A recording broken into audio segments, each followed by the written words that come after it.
Kita mulai karena mungkin sampai jam 2 insya Allah tersisa sekitar 50 atau 48 menit. Baik. Bismillahirrahmanirrahim. Assalamualaikum warahmatullahi wabarakatuh. Alhamdulillahi hamdan katsiran tayyiban mubarakan fih kama yuhibbu rabbuna wa yardah. Asyhadu an la ilaha illallah wahdahu la syarika lah wa asyhadu anna Muhammadan abduhu wa rasuluh. Allahumma salli wa sallim wa barik alaihi wa ala alihi wa sahbihi wa man istanna bi sunnatihi ila yaumiddin, amma ba'd. Rekan-rekan guru dan pegawai Yayasan Sa'adah Martapura yang semoga senantiasa dirahmati oleh Allah, kita kembali dimudahkan oleh Allah untuk bisa duduk bersama, berkumpul bersama di siang hari ini dalam rangka memperdalam ilmu agama, menggali lebih dalam dan mendekat kepada ilmu yang ditinggalkan oleh para ulama dari generasi ke generasi. Baik, hadirin sekalian, jamaah sekalian, Bapak dan Ibu, rekan-rekan, ini adalah pertemuan ketiga dan masih melanjutkan pertemuan yang kedua. Pada pertemuan kedua kemarin kita telah mengambil sebagian dari bab yang dituangkan oleh penulis, yaitu Syekh Muhammad Jamil Zainu rahimahullahu ta'ala, di mana kita telah mengambil 3 poin yang pertama. Kemudian siang ini kita akan mengambil 4 poin yang tersisa yang coba diangkat oleh beliau dan dituangkan dalam bab ini. Baik, sebelumnya untuk mungkin ibu-ibu atau akhwat di belakang, mungkin tidak ada kamera untuk PPT di sini, tetapi sudah kami share dalam bentuk file di grup pegawai Yayasan Sa'adah Martapura. Silahkan dilihat di situ filenya. Baik, bisa dilihat di sini di dalam slide. Poin yang pertama yang telah kita ambil sama-sama dan telah kita kupas sama-sama, yaitu yang pertama adalah Islam mengatur seluruh aspek kehidupan, mulai dari perekonomian, politik, budaya, hingga sosial bermasyarakat, dan memberi solusi yang tepat untuk berbagai problem atau masalah hidup. Itu sudah kita ambil. Kemudian yang kedua, kita kembali mengulang dahulu. Poin yang kedua terkait kesempurnaan Islam sebagai jalan hidup bagi seorang hamba selama dia hidup di dunia adalah, kata Syekh, Islam membantu manusia agar dapat hidup secara teratur dan disiplin, terutama terkait waktu. Bagaimana Islam menanamkan kepada pemeluknya agar dapat disiplin menunaikan ibadah sholat 5 waktu, agar dapat disiplin menunaikan puasa di bulan suci Ramadan dari habis fajar sampai nanti terbenam matahari dan seterusnya. Kemudian poin yang ketiga adalah Islam menanamkan akidah sebelum menyeru kepada syariat.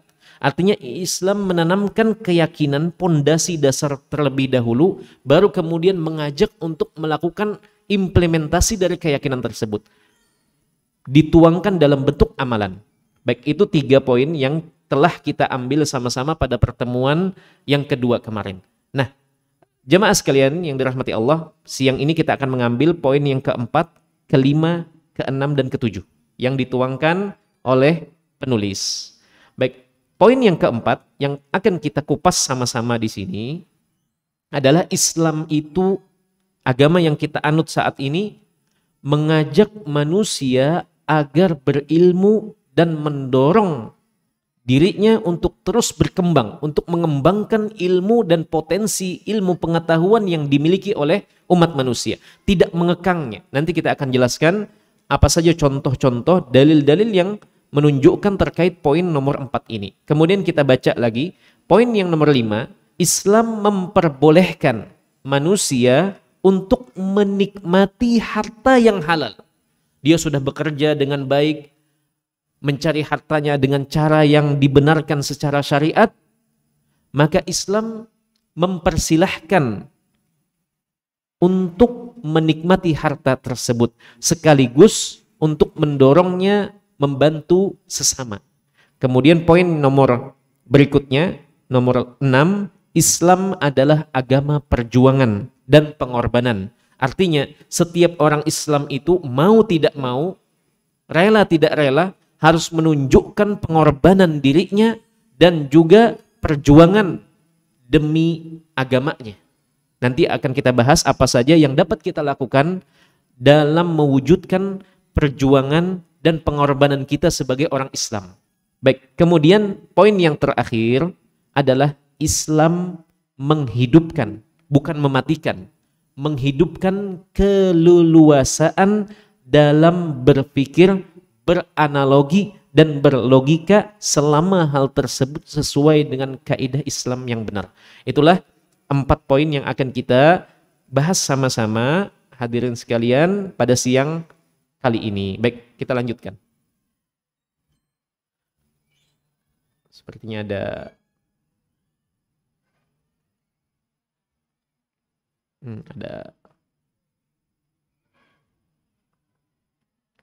Baik, di sini penjelasan poin yang keempat yang tadi bahwasanya Islam mengajak manusia agar berilmu. Baik, di situ disebutkan yang pertama penjelasannya Islam memotivasi pemeluknya kita semua agar menimba ilmu agama. Bagaimana kita tahu? Di dalam Al-Quran maupun hadis Nabi SAW banyak sekali dalil yang mengajak kita semua ini agar punya ilmu, agar jangan jadi orang bodoh, agar jangan sampai menjadi orang yang tidak tahu sehingga mudah dibodoh-bodohi, mudah dibodoh-bodohi oleh orang lain. Makanya Allah Tabaraka Ta'ala menyebutkan yarfa'illahu alladhina amanu minkum walladhina utul ilma darajat.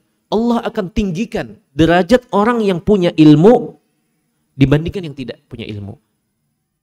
Dan di dalam hadis Nabi SAW beliau menyebutkan wa fadlul alimi 'alal 'abidi ka fadlil qamari 'ala sairil kawakib. Keutamaan dan kedudukan orang yang punya ilmu itu jauh lebih baik, jauh lebih besar daripada orang yang hanya sekedar ahli ibadah. Nah, ini adalah fasilitas yang disediakan oleh Yayasan Sa'adah ini bagi semua keluarga besar yayasan ini agar tidak hanya bekerja, tetapi harus ada siraman rohaninya agar kita dapat ilmu paling tidak. Jadi sekian tahun bekerja di sini paling tidak ada ilmu yang didapat, ada bertambah wawasan dan pengetahuan tentang ilmu agama paling tidak. Baik, itu pertama. Tadi kita sebutkan di antara dalilnya di dalam Al-Quran banyak sekali, di dalam hadis juga banyak. Allah akan meninggikan derajat orang yang berilmu. Di dalam hadis Nabi SAW juga banyak sekali. Di antaranya beliau memberikan permisalan dan analogi. Bahwasanya orang yang berilmu itu jauh di atas orang yang tidak berilmu. Walaupun sama-sama ahli ibadah. Bahkan sekalipun jika ibadah yang dilakukan oleh orang yang tidak punya ilmu itu lebih banyak daripada ibadah orang yang berilmu, tetap orang yang berilmu ini lebih istimewa. Apa contohnya? Begini. Kita ambil sedikit contoh di sini. Ada orang yang berilmu, sudah belajar hukum tentang sholat. Ketika dia masuk masjid, apa yang dilakukan pertama kali? Antum kalau masuk masjid, azan berkumandang, antum masuk masjid. Apa yang antum lakukan? Langsung duduk? Tidak, kan? Apa yang diajarkan dan dipesankan oleh Nabi SAW? Yaitu sholat yang dinamakan sholat sunnah. Ketika masuk masjid, yang dikenal dengan sholat tahiyatul masjid. Orang yang tidak tahu atau orang yang tidak belajar ilmu agama akan melewatkan kesempatan pahala double. Pertama dia mengerjakan sholat tahiyatul masjid, selesai, kemudian dia kembali bangkit dan melaksanakan, misalkan sholat subuh, melaksanakan sholat qabliyah, rawatib sebelum subuh. 2 rakaat. Karena dia tidak tahu. Dikerjakan 1. Terkadang kalau malas ya sudah dikerjakan, paling niatnya tahiyatul masjid. Orang yang sudah berilmu, orang yang belajar, nah inilah tujuan dari belajar. Ketika kita masuk masjid, itu boleh kita menggabungkan 2 sholat dalam satu rangkaian pergerakan, dalam satu sholat. Jadi sholat yang kita kerjakan hanya 2 rakaat sholat sunnahnya, tetapi kita gabungkan di situ 2 niat sholat yang berbeda. Apa itu? Sholat tahiyatul masjid, sholat rawatib qobliyah. Pahalanya bagaimana? Pahalanya double. Bahkan sebagian, apakah boleh? 3, boleh misalkan. Kita gabungkan juga dengan sholat antara adzan dan iqamah atau sholat sunnah mutlak. Nah, itulah yang membedakan antara orang yang sudah belajar dengan orang yang belum belajar. Banyak di situ pundi-pundi pahala yang terlewat. Padahal di situ banyak kemudahan-kemudahan di dalam syariat Islam. Baik, jemaah sekalian yang dirahmati Allah, di situ justru makanya agama kita ini mendorong kita semua untuk terus memperdalam agama, untuk terus menimba ilmu agama. Makanya di antara ulama, para imam menyebutkan kapan menuntut ilmu itu selesai. Tidak ada selesainya. Dari lahir sampai liang kubur, sampai kematian. Itu terus kita menggali dan terus memperdalam ilmu agama, terutama ilmu agama, agar kita semakin mengenal Allah dan mengetahui cara beribadah yang benar, yang efektif mengantarkan kita kepada keridhaan Allah. Baik, yang kedua, penjelasan terkait poin nomor 4 ini, banyak sekali dalil dari Al-Quran dan hadis yang menerangkan tentang hal ini, tadi sudah disampaikan. Yang ketiga, di samping itu, Islam sangat mencela orang yang berakidah tanpa dasar yang benar. Contoh yang tanpa dasar yang benar, orang-orang Yahudi, itu mereka memiliki akidah yang keliru terhadap Allah Tabaraka Ta'ala, Tuhan pencipta alam semesta ini. Mereka mengatakan ketika mendengar informasi, berita yang ada di dalam kitab suci mereka bahwasanya Allah menciptakan langit dan bumi ini selama berapa hari? Nah, berapa hari kira-kira? Selama 6 hari. Selama 6 hari. Di dalam Al-Quranul Karim Allah menyebutkan hal tersebut. Nah, apa kata orang-orang Bani Israel, orang-orang Yahudi? Mereka mengatakan Allah Tabaraka wa Ta'ala setelah menciptakan langit dan bumi ini, di hari ke-6 Allah tepar. Allah kecapean. Ini akidah yang benar tentang Allah atau bukan? Ini jelas salah, jelas keliru. Allah Tabaraka wa Ta'ala itu maha kuasa, bahkan menciptakan langit dan bumi dalam 1 detik bisa Allah Tabaraka wa Ta'ala. Karena Allah maha kuasa atas segala sesuatu. Tetapi Allah dengan kehendaknya dan keinginan yang bersifat mutlak, Allah melakukan apa saja yang dikehendakinya. Nah, jemaah sekalian yang dirahmati Allah, makanya ketika ada orang yang tidak ada mengilmui, tidak mengenal Allah secara benar, maka akan mengira dan berprasangka buruk tentang Allah Tabaraka Ta'ala. Akan mengira Allah itu capek. Bahkan di kesempatan lain mereka mengatakan Allah itu ketika Allah perintahkan hamba-hambanya, memerintahkan Bani Israel untuk bersedekah, mereka menganggap Allah itu yang butuh kepada sedekah kita. Allah itu butuh kepada harta kita. Dan Allah itu, mereka mengatakan, kedua tangannya itu terbelenggu. Maksudnya Allah tidak mampu untuk membentangkan perbendaharaan kekayaan Allah Tabaraka Ta'ala kepada hamba-hambanya. Maka dibantah oleh Allah Tabaraka Ta'ala. Dua hal ini contoh. Dua hal ini dibantah dengan tegas di dalam Al-Quranul Karim. Yang pertama, Allah Tabaraka Ta'ala mengatakan, wa ma massana min lughub. Sama sekali kami tidak tertimpa kecapean. Dan yang kedua, Allah Tabaraka Ta'ala menyebutkan, bal yadahu mabsutatani yunfiqu kaifa yasha. Justru kedua tangan Allah Tabaraka Ta'ala terbuka lebar, terbentang. Allah membagi dan memberi apa yang diberikannya kepada siapa saja dan dengan cara apa saja yang dikehendakinya. Bahkan Allah menegaskan sebelumnya, ghullat aidihim, justru tangan-tangan mereka yang terbelenggu, justru mereka yang sangat pelit. Justru mereka yang sangat pelit. Ini contoh Bagaimana ketika seseorang tidak mengilmui dengan benar, tidak mengenal Allah dengan baik, akan mengantarkannya kepada hal-hal yang mengantarkannya kepada akidah yang menyimpang atau salah paham, salah kaprah tentang Tuhannya. Contoh yang lain. Ada orang, dia sudah rajin sholatnya, dia sudah rajin puasanya, tidak hanya yang wajib, yang sunnah juga digawi.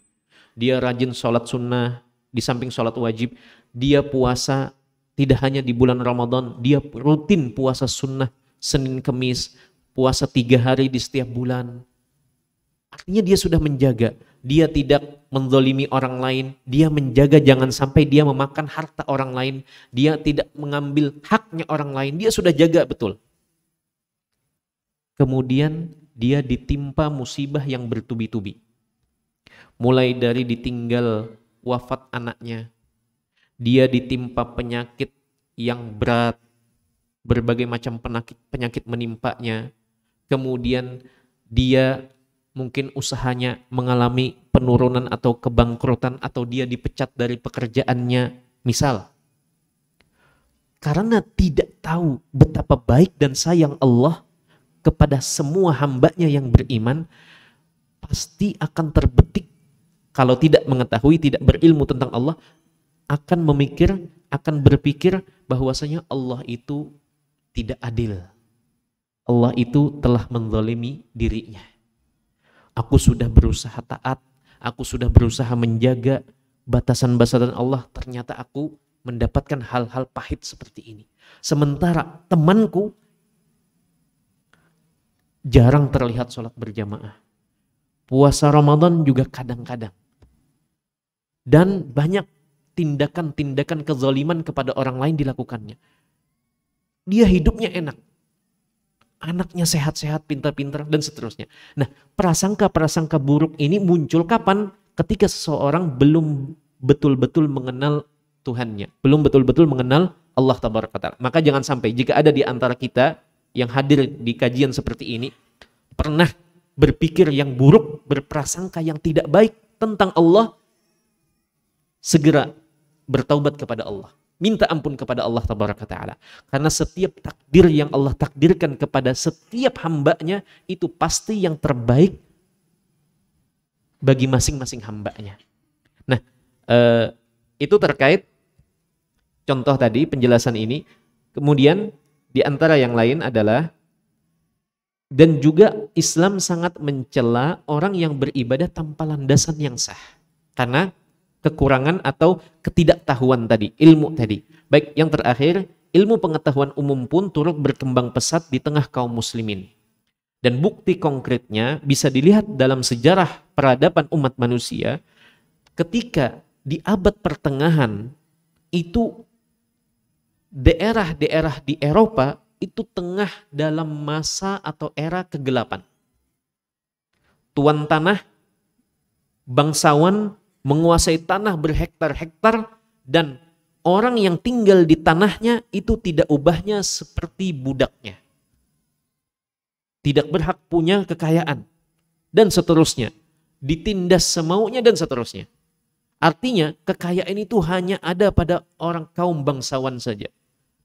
Adapun selainnya mereka terjadi di situ era kelam. Adapun di masa yang sama, di waktu yang bersamaan, di daerah timur, daerah kaum muslimin di Jazirah Arab, terutama di ibu kota negeri kaum muslimin yaitu di daerah Baghdad, itu tengah maju-majunya peradaban dan pesatnya perkembangan ilmu pengetahuan. Bahkan sebagian anak-anak dari negeri Eropa itu dikirim ke Andalus, ke daerah Spanyol yang pada saat itu sangat majunya karena berada di bawah pemerintahan kaum muslimin. Nah, baik, itu salah satu contohnya. Baik, kita lanjutkan ke penjelasan poin yang nomor 5. Poin nomor 5, Islam memperbolehkan manusia untuk menikmati harta yang halal. Artinya kita tidak dilarang untuk menikmati harta yang sudah kita dapatkan. Dengan catatan cara mendapatkannya dengan yang halal. Makanya Nabi SAW dalam sebuah hadis, ketika ada orang dia punya kelapangan harta, tetapi memakai baju yang sudah usang, sudah lusuh, sudah ibaratnya kalau bahasa Banjar itu sudah buruk. Nah, Nabi SAW menegur. Kata beliau, Innallaha idza an'ama ala abdin ahabba ayyura atharu ni'matihi ala abdihi. Allah itu ketika sudah memberikan karunia kepada hambanya, Allah itu senang hambanya menunjukkan jejak dari karunia yang Allah berikan. Dikasih misalkan harta oleh Allah Tabaraka Ta'ala, pemasukan 100 juta setiap bulan. Tetapi pakai bajunya, baju yang sudah berlubang, buruk, dan seterusnya. Maka ini keliru. Makanya di dalam Islam, di situ penjelasan pertama, Islam menanamkan sikap wasatiyah. Wasatiyah itu pertengahan atau proporsional terkait segala sesuatu, termasuk dalam menikmati harta benda. Kita tidak boleh berlebihan menghambur-hamburkan harta untuk hal yang tidak bermanfaat, tetapi juga kita tidak boleh terlalu pisit, pelit dengan duit, dengan harta benda. Makanya di sini tidak berlebihan menghamburkannya, tidak israf, wala tusrifu, kulu washrabu wala tusrifu. Makan dan minumlah, silahkan. Ada uang, silahkan ingin makan makanan yang diinginkan. Silahkan ingin membeli minuman yang diinginkan. Tetapi ingat, jangan berlebih-lebihan. Apa konteks berlebih-lebihan? Banyak sekali bentuknya. Sanggupnya sebenarnya makan 1 porsi. Tapi merasa duit banyak, nungkar 5 porsi. Yang sanggup dimakan hanya sedikit-sedikit, sisanya dibuang. Itu mubazir. Itu berlebih-lebihan. Menghamburkan harta dan tidak ada kegunaan dan kemanfaatan di situ. Nah, ini juga tidak pula sebaliknya. Tidak pula terlalu pelit. Sama diri pelit, sama istri pelit, sama anak pelit. Padahal pemasukannya lumayan. Misalkan 3 juta, 2 juta sebulan. Tetapi setiap hari makannya intalu aja. Nah, ini sudah keterlaluan. Paling tidak sesekali makan ayam. Nah, ini maksudnya. Jangan terlalu berlebihan. Jangan terlalu di atas, di luar kemampuan pemasukan, dan juga jangan terlalu pelit. Baik, ini maksudnya. Kemudian poin yang kelima ini, mencari harta ada aturannya di dalam Islam. Kita tidak boleh mengambil harta atau haknya orang lain. Tidak boleh menempuhnya dengan cara yang dimurkai, dengan transaksi ribawi misalkan. Atau dengan menipu, atau dengan mencuri, atau menilap, dan seterusnya. Itu ada aturannya di dalam Islam, dikasih batasan. Silahkan cari dengan cara apapun harta tersebut, tetapi ingat, jangan cari dengan cara yang haram, atau dengan cara yang dimurkai oleh Allah Tabaraka wa Ta'ala. Kemudian, sebagaimana menikmatinya pun juga ada aturannya. Jadi setelah kita mencari dengan aturan yang sudah dibakukan dengan cara yang halal, berjualan, bekerja, dan seterusnya. Kemudian kita sudah mendapatkan harta, dan untuk menikmatinya juga diberikan aturan oleh Islam. Ya tadi kembali ke yang poin yang pertama, tidak berlebihan dan juga tidak terlalu menahan harta tersebut. Baik. Kemudian poin yang terakhir, sebaik-baik harta adalah harta yang berada di tangan orang yang soleh dan bertakwa. Artinya, harta tersebut tidak digunakan untuk hal yang sia-sia dan juga tidak digunakan untuk hal yang bernuansa maksiat. Karena ada orang kaya raya, tetapi menggunakan uangnya untuk kemaksiatan kepada Allah Tabaraka Ta'ala. Ada orang kaya, tetapi cara mendapatkan kekayaannya itu dengan cara yang diharamkan oleh Allah. Dengan korupsi misalkan, dengan mencuri, dengan menipu, dan seterusnya. Maka yang demikian ini jelas bertentangan dengan aturan yang ada di dalam Islam, dan kita adalah orang yang mengaku sebagai menganut agama Islam. Nah, ini yang dimaksudkan oleh Syekh di sini, bahwasanya Islam itu tidak melarang total seseorang untuk menikmati hartanya, tetapi juga memberikan batasan dan aturan yang jelas. Makanya disebutkan sebaik-baik harta adalah harta yang berada di tangan orang yang soleh. Karena orang yang soleh tahu bagaimana cara memanfaatkan hartanya. Makanya di tengah para salaf itu, mereka pernah ditanya. Ini lihat bagaimana jawaban orang yang berilmu. Pernah ditanya, kenapa kita ini kok sulit sekali untuk mengeluarkan harta di jalan Allah? Padahal untuk mengeluarkan harta hal-hal yang lain, untuk hal-hal yang mubah, atau hal-hal yang menyerempet kepada maksiat, itu mudah sekali. Contoh sederhana, bawa duit 100.000 ke mall, nungkar atau beli minuman di mall itu 100.000 dapat berapa? Atau makanan, makan di paling berapa? 100.000 paling cuma satu porsi sama minumannya. Tetapi 100.000 itu kayaknya berat banget. Kita bawa dan kita masukkan ke dalam celengan. Iya tidak? Nah, para ulama menyebutkan alasan di balik itu. Karena, jadi ada yang bertanya, kenapa kok orang zaman dulu, generasi sahabat itu mudah sekali mereka mengeluarkan uangnya. Ketika dalam sebuah kesempatan Nabi mengajak, ayo siapa sahabat yang memiliki kelapangan harta atau ingin memberikan sumbangsih dalam mempersiapkan pasukan yang akan dikirim. Maka datanglah Umar radhiyallahu taala anhu membawa setengah hartanya, asetnya setengahnya diberikan oleh Umar radhiyallahu taala anhu. Umar berpikir bahwasanya ini sudah paling banyak. Dialah orang yang paling banyak. Ternyata datang Abu Bakar As-Siddiq setelahnya membawa seluruh hartanya. Seluruh harta dan asetnya diserahkan di jalan Allah tabaraka wa taala. Nah, orang ini bertanya kepada seorang ulama, kenapa kok generasi awal itu begitu mudah mengeluarkan?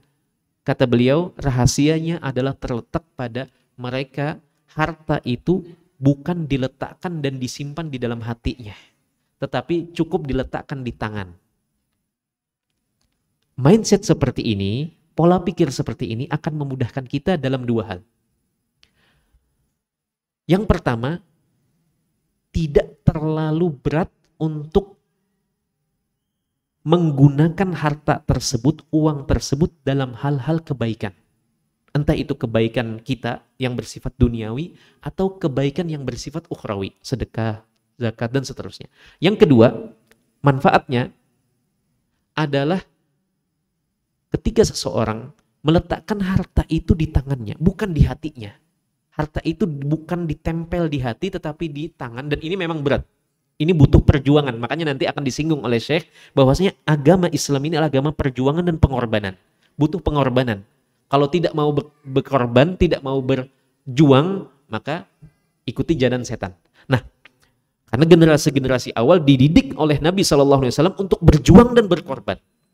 Kita ingin seperti mereka atau ingin bersama mereka di dalam surga, harus berjuang, harus berkorban. Nah, jemaah sekalian, rekan-rekan sekalian, yang kedua adalah ketika kita kehilangan harta tersebut.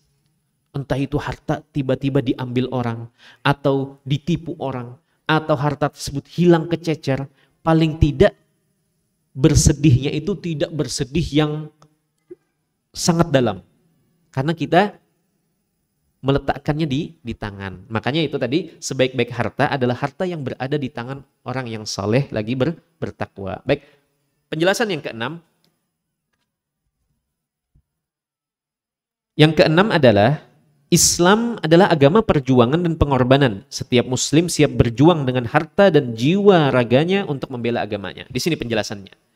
Agama Islam atau orang Islam itu terus didorong untuk menjadi pribadi yang gigih berjuang demi agamanya. Demi agamanya. Dan agama di sini adalah mengejar keridhaan Tuhannya.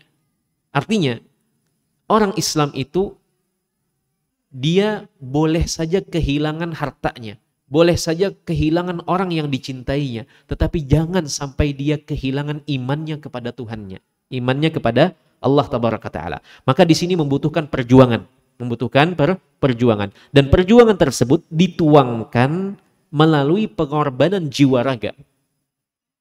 Di masa para sahabat, mereka berkorban dan berjuang dengan jiwa raganya.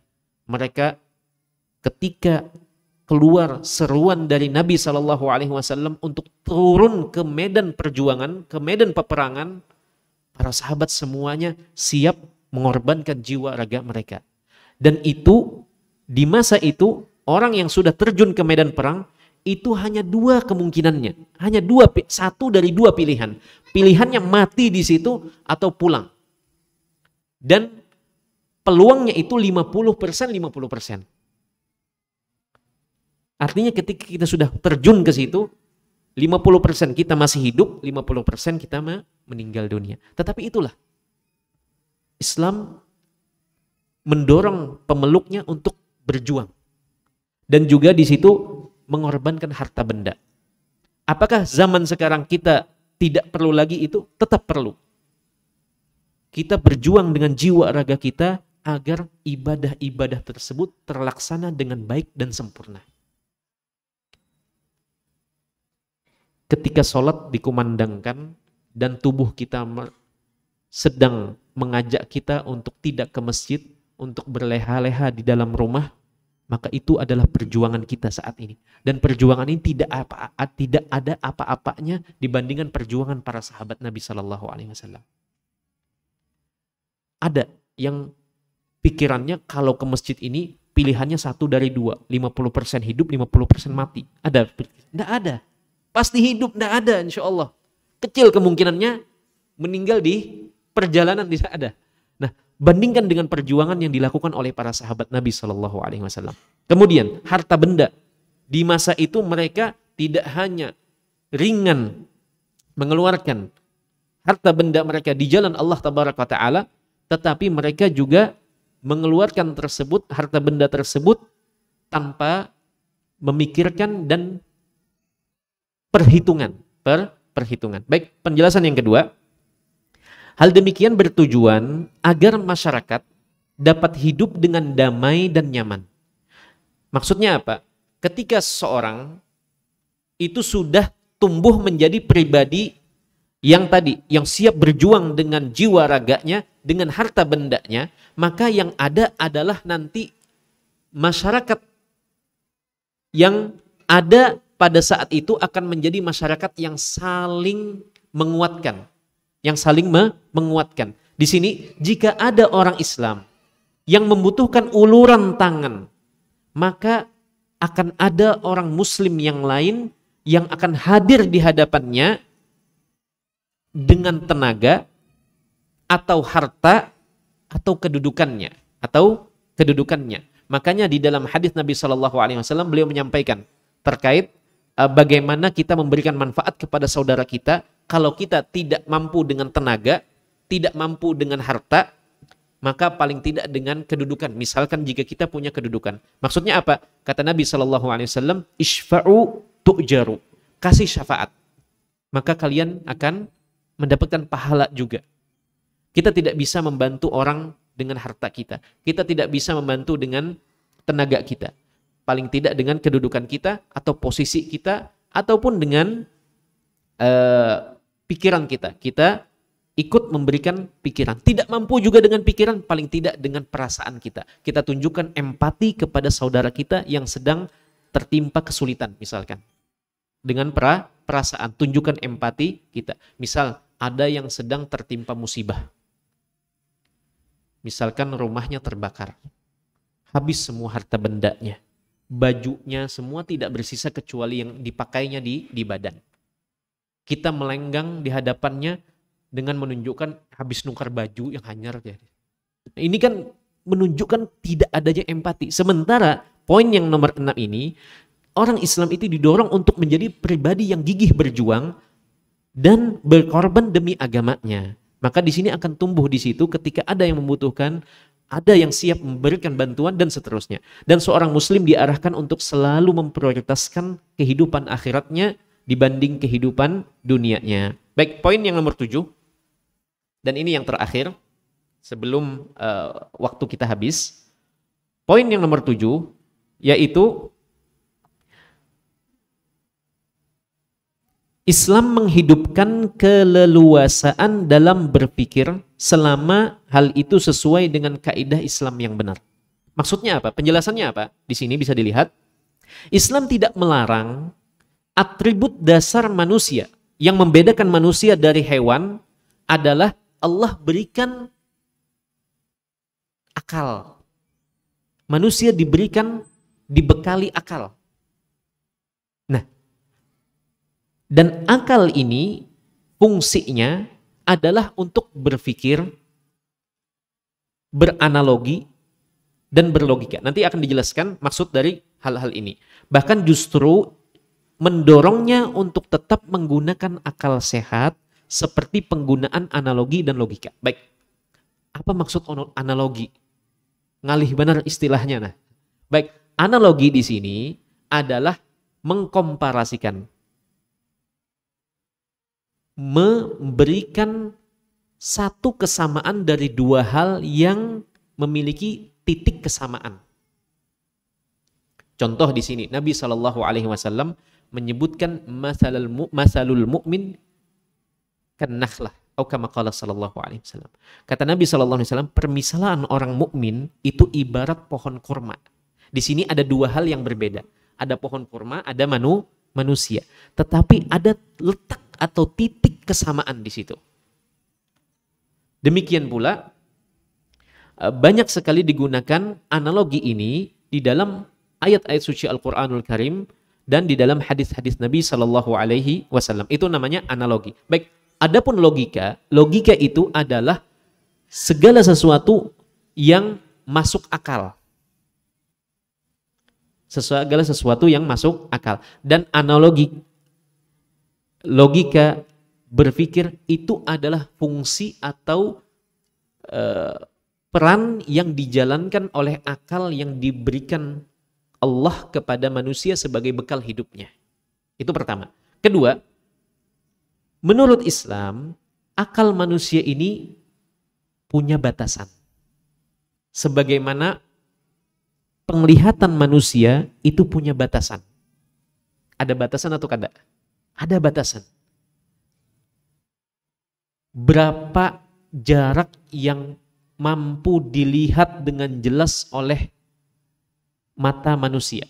Berapa kira-kira? 500 meter masih jelas lah. 1 kilo, 2 kilo sudah tidak jelas lagi. Sudah kada kelihatan lagi. Nah, begitu pula pendengaran manusia. Allah menganugerahkan manusia alat untuk mendengar berupa telinga, dan telinga manusia, telinga kita semua ini ada batasan, ada keterbatasan. Maka begitu pula akal manusia yang diberikan oleh Allah Tabaraka Ta'ala sebagai alat untuk berpikir tadi, untuk menganalogikan sesuatu atau untuk melogikakan sesuatu. Maka tidak semua hal boleh menggunakan akal. Tidak semua. Ada hal-hal yang tidak boleh kita memakai alat berupa akal ini ke dalamnya. Kalau menggunakan hal tersebut maka akan hancur dan kacau nanti hasilnya. Apa contohnya di situ? Tentang Allah Tabaraka wa Ta'ala. Tentang Allah Tabaraka wa Ta'ala. Tidak boleh kita melogikakan segala sifat atau segala perbuatan Allah Tabaraka wa Ta'ala. Karena nantinya akan menganggap apa yang datang di dalam Al-Quran atau di dalam hadis terkait tentang berita perbuatan-perbuatan Allah akan ditolak lantaran tidak masuk akal.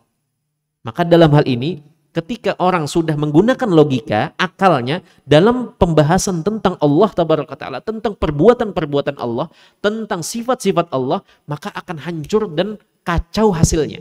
Kacau hasilnya. Baik, sebagai contoh di sini dalam sebuah hadis Nabi SAW menyampaikan, Hadisnya sahih, diriwayatkan oleh banyak sahabat. Nabi menyebutkan bahwasanya Allah Tuhan kita ini Rabbuna yanzilu Rabbuna ila sama'id dunya hina yabqa sulusul lailil akhir. Allah tabaraka wa ta'ala itu turun ke langit dunia di sepertiga malam terakhir. Wa dzalika kullal lailah. Dan itu setiap malam. Datang orang yang merasa punya kemampuan analisis yang tinggi, punya akal yang besar, menganggap dia berpikir kalau Allah di sepertiga malam turun, berarti kalau di Dematapura turun, nanti di daerah yang berikutnya sepertiga malam, karena akan berputar. Berarti Allah turun terus setiap malam, atau terus berada di langit dunia setiap jamnya, setiap waktunya. Ini merupakan kekeliruan, ini merupakan kesalahan fatal. Kenapa? Karena menggunakan alat yang tidak semestinya digunakan untuk hal itu. Kenapa? Karena ini kita tidak mengetahui bagaimana turunnya Allah tabaraka ta'ala. Itu pertama. Yang kedua, Allah tabaraka ta'ala maha kuasa atas segala sesuatu. Allah maha mampu melakukan apa saja yang tidak dimampui oleh manusia. Yang ketiga, Allah tidak sama seperti manusia. Allah tidak sama seperti manusia. Dan yang keempat, Allah tidak ditanya kenapa Allah melakukannya. Sementara kita semua berbeda. Kita akan ditanya apa saja yang kita lakukan nanti di hadapan Allah tabaraka ta'ala. Baik, ini tentang Allah dan juga tentang hari akhir. Tentang hari akhir. Banyak keterangan tentang hal-hal yang nanti terjadi pada hari akhir. Dan itu jika digunakan alat berupa akal ini dimasukkan, dipaksakan masuk ke dalam halnya itu, akan membuat apa yang disampaikan oleh Nabi SAW di dalam hadis-hadis sahihnya akan tertolak lantaran tidak sesuai atau tidak masuk akal. Baik, kemudian maka perlu diperhatikan di sini. Ada hal yang boleh menggunakan atau digunakan dengan akal, dengan nalar, ada hal yang tidak boleh. Orang Islam itu terkait tentang agamanya, terkait tentang keimanannya, terkait tentang Allah tabaraka wa ta'ala, terkait tentang hari akhir, itu mengesampingkan akalnya, tetapi mengutamakan dan mengedepankan keimanannya. Keimanannya, karena itu adalah konsekuensi dari persaksiannya kepada Allah dan persaksiannya bahwa Nabi SAW adalah hamba dan utusan Allah. Konsekuensinya apa yang diucapkan oleh Nabi SAW harus dipercaya atau tidak? Harus dipercaya. Baik, yang terakhir, Islam mencela faktor penghalang akal sehat seperti inovasi beragama tanpa tuntunan. Inovasi, jadi orang berpikir sepertinya zikir yang bagus itu, dia memikirkan zikir yang bagus ini kayak gini, padahal tidak ada tuntunannya dari Nabi SAW. Atau dia berpikir kayaknya kalau kita berzikir rame-rame itu lebih membuat hati lebih syahdu, katanya, membuat pikiran ini lebih tenang, dan seterusnya. Nah, dia memikirkan sebuah inovasi, terobosan baru dalam rangka beribadah kepada Allah tabaraka wa ta'ala, maka ini adalah menghambat akal sehat itu sendiri. Kemudian di antara faktor lain yang menghambat akal sehat adalah khurafat. Apa itu khurafat? Apa itu khurafat? Kisah-kisah yang tidak jelas. Kisah-kisah yang tidak jelas, khurafat.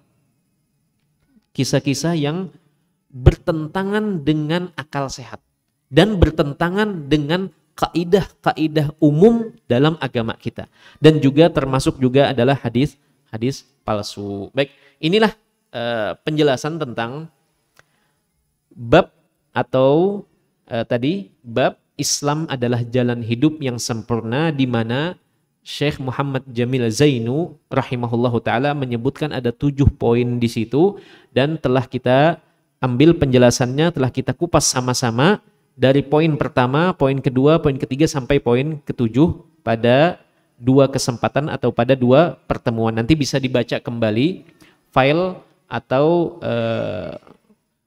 PPT yang dikirim di grup untuk memurojaah kembali dan untuk memperdalam kembali apa yang sudah disampaikan. Mungkin ada sebagian yang mungkin tidak dipahami, bisa dibaca kembali agar semakin mengerti terkait penjelasan tentang bab Islam adalah jalan hidup yang sempurna. Baik, inilah kajian kita pada siang kali ini. Semoga ada manfaat yang dapat diambil dan semoga membuat kita semakin tergugah untuk terus mendalami dan belajar agama dan jangan pernah bosan. Karena kalau kita tidak mau atau enggan untuk memperdalam agama, maka banyak sekali peluang-peluang pahala yang seharusnya dengan mudah didapat menjadi terlewatkan dan tersia-siakan lantaran kita tidak mengetahui ilmunya. Orang kalau mengetahui ilmunya akan mudah. Contoh di sini. Ketika hendak mengetik, misalkan mengetik, ingin membuat, kalau dalam Word mungkin yang admin tahu, mungkin ingin membuat Word misalkan, ingin menjadikan tulisan ini di tengah-tengah misalkan, karena tidak tahu pencetnya spasi terus sampai kira-kira setengah. Tapi kalau orang yang sudah tahu ada ilmunya, ada caranya, cuman klik sudah berada di tengah. Karena setiap sesuatu itu ada ilmunya. Demikian pula agama kita. Kalau kita mengetahuinya, akan banyak sekali peluang-peluang pahala akan digapai atau diraih oleh orang yang berilmu. Demikian mungkin kajian kita. Ada pertanyaan kah? Dibuka pertanyaan kah Ustaz Haikal? Wajib. Barangkali ada materi yang mungkin belum dipahami. Ustaz, coba ulangi tentang analogi sama logika. Mungkin disederhanakan tadi. Mungkin silakan. Atau sudah dipahami semua. Atau nanti bisa membaca file yang sudah dikirim di grup pegawai Yayasan Sa'adah Martapura. Semoga bermanfaat. Adakah pertanyaan dari ibu-ibu, dari bapak-bapaknya? Atau ingin dialog, diskusi? Baik. Kalau tidak ada ditanya. Nanti, oh iya, untuk ada informasi, nanti kita belajar ini, nanti akan ada evaluasi. Ya Ustaz ya? Nanti mungkin akan ada semacam, kalau santri itu belajar di kelas sekian pekan, nanti ada tes evaluasinya. Untuk sejauh mana daya tangkap kita terhadap materi yang tersampaikan. Ini sekedar untuk wasilah, fasilitas untuk semakin apa yang kita ambil, kita pelajari dari ilmu ini semakin tertancap kuat di hati kita. Tertancap dalam di benak kita sehingga tidak mudah lupa. Nanti akan ada mungkin nanti dalam bentuk kertas kah atau dalam bentuk digital nanti akan dikirim soal-soal nanti yang materinya itu diambilkan dari pertemuan-pertemuan kita ini. Nanti di situ akan kita bisa mengukur sejauh mana kita paham terhadap kitab yang kita pelajari. Dan itu sebenarnya untuk memudahkan saja, bukan untuk menakut-nakuti. Dan insya Allah tidak dimasukkan dalam pemotongan gaji Pak Dayat ya. Kalau nilainya di bawah 50 tidak ada potong gaji Pak ya. Cuman untuk agar kita tujuannya dua, untuk mengulang apa yang sudah kita dapatkan, karena ilmu itu dengan diulang, dan yang kedua agar semakin memantapkan pemahaman kita. Yang awalnya mungkin 80% jadi tambah 10% kalau diulang dan dibaca kembali. Makanya kami share file ini ke rekan-rekan sekalian. Demikian, mungkin kita tutup dengan doa kafaratul majlis. Subhanakallahumma wa bihamdika asyhadu an la ilaha illa anta astaghfiruka wa atubu ilaik. Assalamualaikum warahmatullahi wabarakatuh.